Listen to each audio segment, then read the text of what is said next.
Hello and welcome to the Inside Social Work podcast, a podcast that aims to inspire, engage and connect social workers with other social workers and allied health professionals doing interesting and amazing things across the world.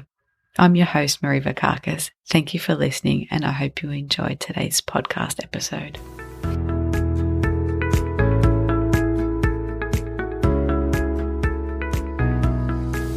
Hello, welcome back.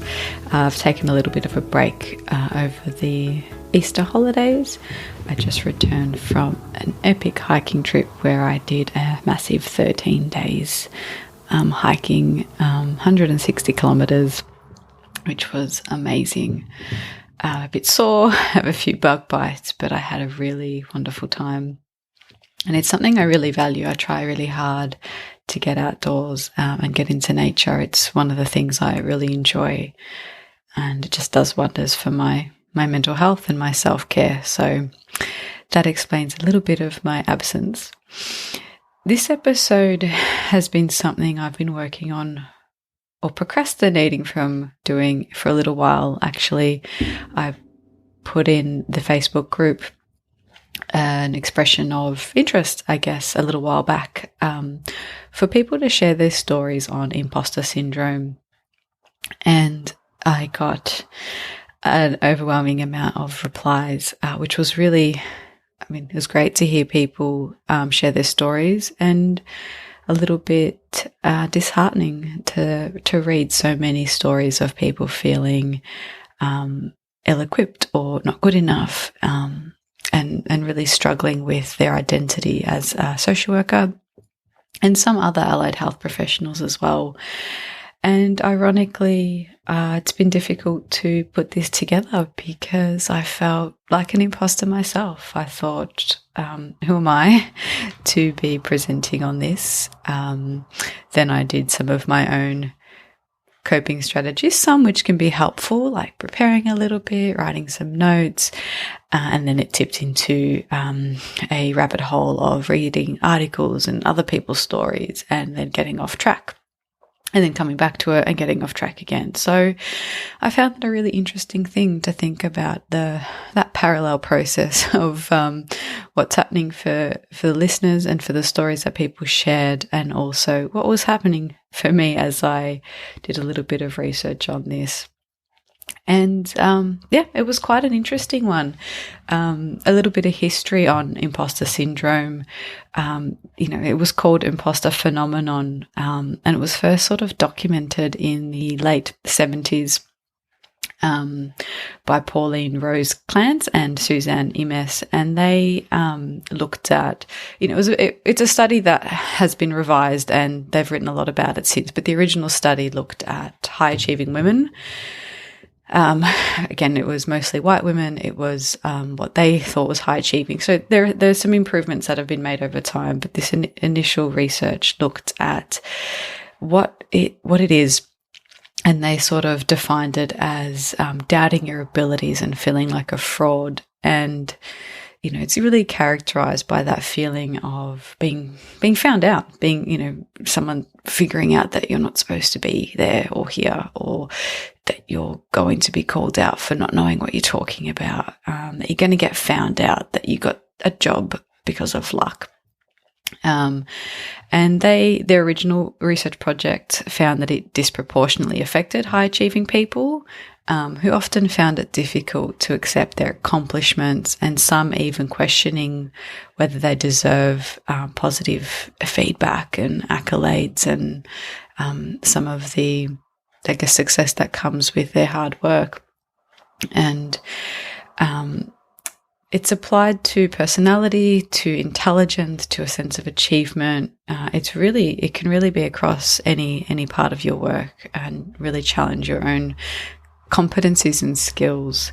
And often people who feel this way will attribute any success that they have to external factors, to luck or to someone else, or really kind of dismiss some of those personal qualities that they've worked hard on, or they've worked hard on a project and really not taking any of that as having anything to do with them.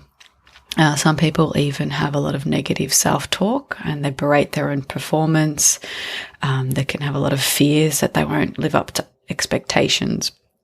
And the interesting thing with this is, just like with a number of core beliefs, we can overcompensate, and that can sometimes keep this going. So there could be overachieving, perfectionism, a high level of detail, or the pendulum can swing to the other point where maybe that perfectionism can be so consuming that it actually sabotages success.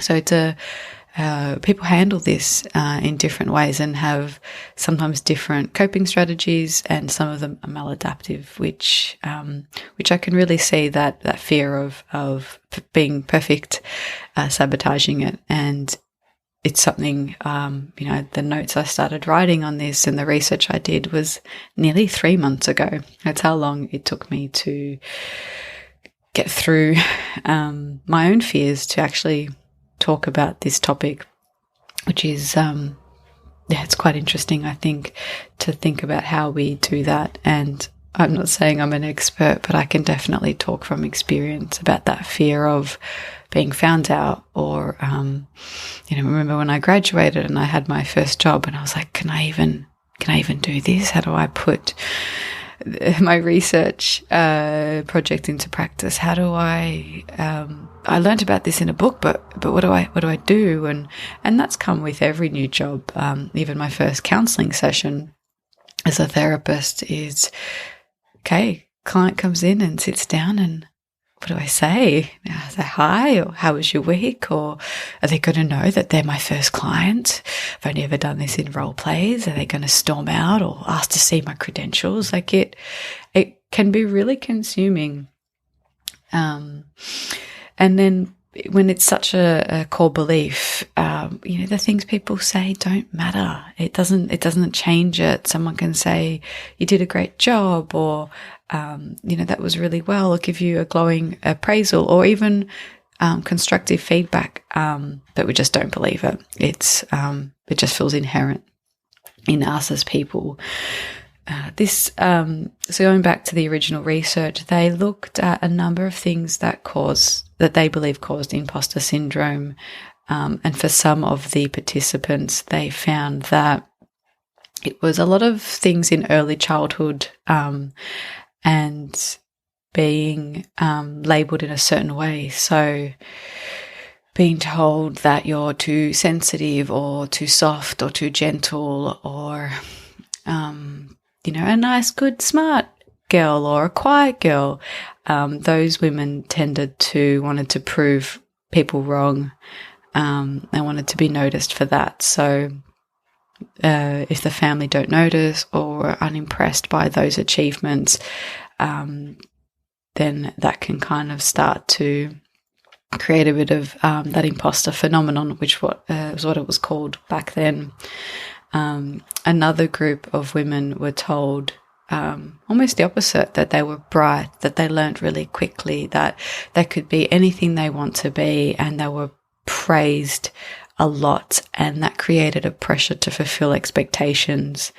And it actually made it really difficult for that group to not know something. So if they were struggling with a difficult project or were struggling with learning something new, their belief was, I should get this. So if I can't get it straight away, there must be something wrong with me and people are going to find out. So that was one of the impacts for that group of participants in this project. And then there were a few other ones where a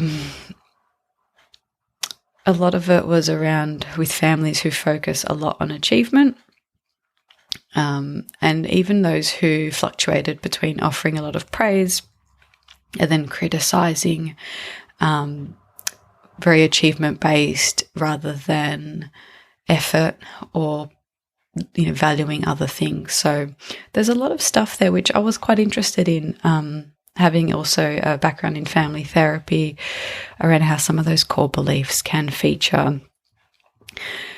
So some of the stories I got from you all were very similar and also very unique to each person. So thank you for sharing. And some of the things that people were saying is similar to what this article says of not feeling enough, or I should know this by now. And a lot of those really raw, honest examples of how feeling like an imposter can really have an impact at work. So I wanted to talk a little bit around how it actually gets in the way. Some of the behaviour that comes along with imposter syndrome can actually can be helpful. A lot of our coping strategies in small amounts can be positive and then can tip over the scales into being unhelpful. So being, diligent and hardworking, great attributes, excellent. But that could also be have a lot of worry. It can consume your thought. And if you achieve a goal, if you have that feeling of being an imposter, it doesn't just go away until there's an internal, and I guess a reconciliation, a reckoning, or really that internal work needs to be done to feel competent and like you're not an imposter. Otherwise, all that diligence and hard work, you'll achieve a goal, but you won't believe that you achieved it because of your hard work, or you might dismiss the positive attributes you have and just keep focusing on the next thing. So it doesn't go away until the underlying beliefs change. There's also it can some people can overcompensate with fawning a lot, with feeling that they need to please other people, that they need to flatter other people, they can't go against the majority, they can't put out their own ideas. And it can be a bit of a sense of phoniness.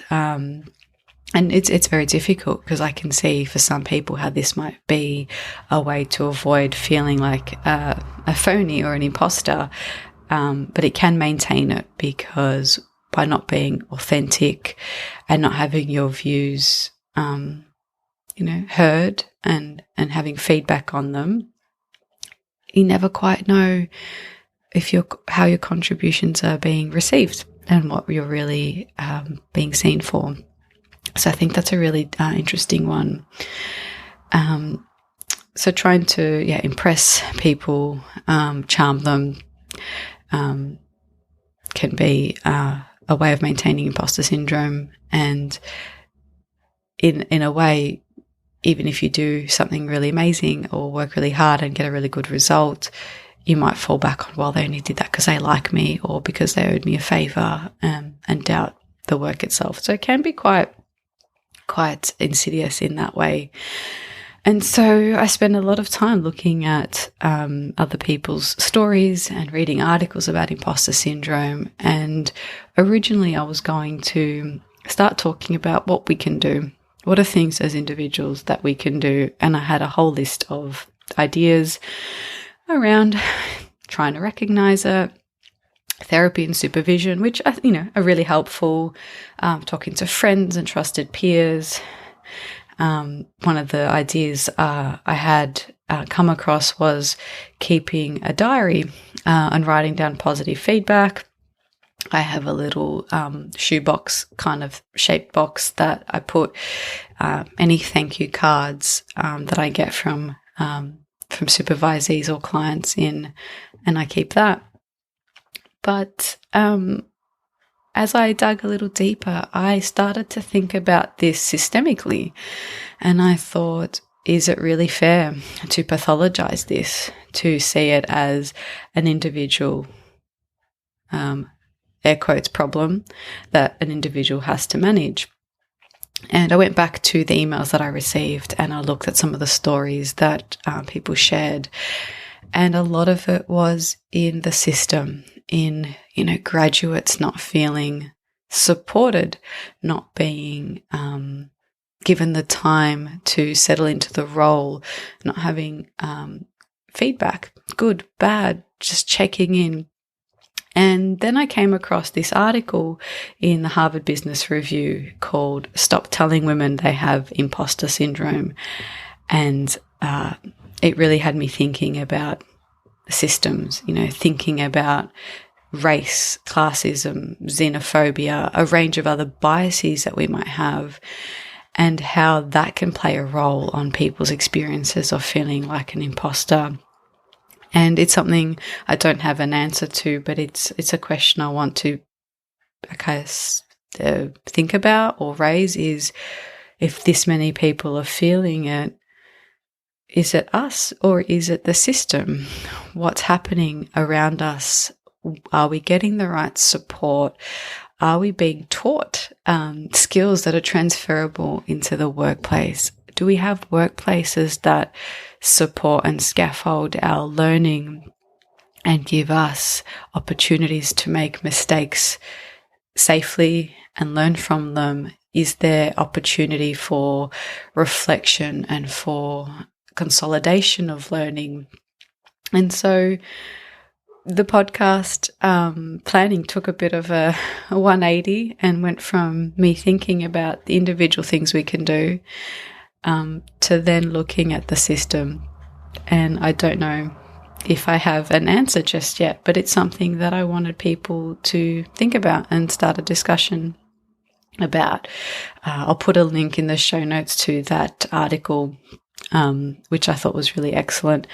But it's something to think about, and how we find this balance between taking some accountability and responsibility for our core beliefs and looking at what we can do to manage our own fears and worries and anxieties, and then making sure we zoom out and look at the system and how we can support people to not feel that way, or to support them to overcome some of those doubts and feelings of being an imposter. So I'd love to hear from you. If you have some thoughts on that, reach out. You can find me on all the socials, LinkedIn, Facebook, Instagram. You can shoot me an email at Marie, Marie, at insidesocialwork.com. And maybe this will be a part 1 of 2. So I'll dig a bit more and see what I can find. In the meantime, if you feel like this is something that you struggle with, I found looking at some of the existing work around anxiety and core beliefs, so some schema therapy, I found some of that stuff really helpful. So one of the things that I think people can try is notice what happens to you when you feel like an imposter. Can you pinpoint the physical sensation in your body? Can you recognize what's being triggered for you? Is it, I don't feel good enough. I don't feel this was great. I feel like a fraud. I'm not sure this was my best work. Other people can do it better. So trying to kind of get a sense of, what are your thoughts? Where are they? What's happening? What's happening in your body? And then actually labeling it, taking a deep breath and saying, these thoughts aren't facts. This is my, whatever word you use for it. If you use imposter syndrome, fine. There's unhelpful thinking patterns. Label it. And then take a moment to think, I got the position because I'm qualified, or I may have made this mistake. I'm an eager to learn person. I work hard. I will figure this out. Or, maybe I don't understand this yet, but I can. Really try to speak to yourself with the level of compassion that you would give a close friend or a loved one. Start trying to shift that mindset. If your internal dialogue is berating you, it's telling you how much of a failure you are and how crappy you are, and listing all the examples of the times you've stuffed things up, take a breath and acknowledge that voice. Maybe give it a name, Give it a personality and just say, my thoughts on facts. Or, I can do this. I don't know this yet, but I can learn. I did my best. I will try a different strategy next time. Give yourself some compassion and some care and talk yourself through it, because this is a hard job, and I don't think we can ever be prepared for all the things that it can throw at us. Working with people, with policies, in research, in any of the fields that social workers work in, it's messy and it's complicated, and yeah, there's a lot happening. So we need to practice some self-compassion. We need to try and reflect on what's happening for us as individuals, and we need to look at the system. What can we do different? If you're in a leadership position, if you're a supervisor, check in with those around you. And if they're not providing feedback, maybe the culture's not safe. Maybe they don't feel psychologically safe or emotionally safe or supported to provide honest feedback. And that might be hard to hear, because I know social workers care. And most get into this work because they want to help people, because they've got a lived experience, because they know someone who benefited, or they're really interested by systems or mental health or a range of different things. And so they're good people. And if you've been working your butt off and you have a blind spot and there's been something you've overlooked that's impacting your team, that's going to be hard to hear. That's going to be hard to acknowledge. Be kind to yourself. Reflect on it, get the right support, and see what can you do different? What can you do as an individual, as a team, as a bigger system to help graduates, seasoned social workers, volunteers, whoever's coming into that workplace to feel like they are competent and not to feel like an imposter. Because some level of self-doubt, yeah, that's helpful. We don't know everything and we are learning, but we don't want people feeling paralyzed by feelings of being an imposter and feeling unworthy and doubting their skills and capacity and being scared to do their job. So I hope that was helpful. A little bit of a mixed bag of things that I found on imposter syndrome. I hope you're all having a lovely day, and I look forward to hearing some more stories from you. Jump into the Facebook group and let me know what you want to hear. Doing a bit of podcast recording over the next little while, and I've got some really great interviews and conversations coming up soon for you as well. Have a great day. Thank you for listening. I hope you enjoyed today's podcast episode. The Inside Social Work podcast would like to acknowledge the traditional owners of the land on which we record this podcast today and pay our respects to elders past, present and emerging. If you would like to support the podcast, you could leave a rating or a review on iTunes or wherever it is you get your podcast, and feel free to join the Facebook group. It'd be great to hear from you. Have a lovely day. Bye.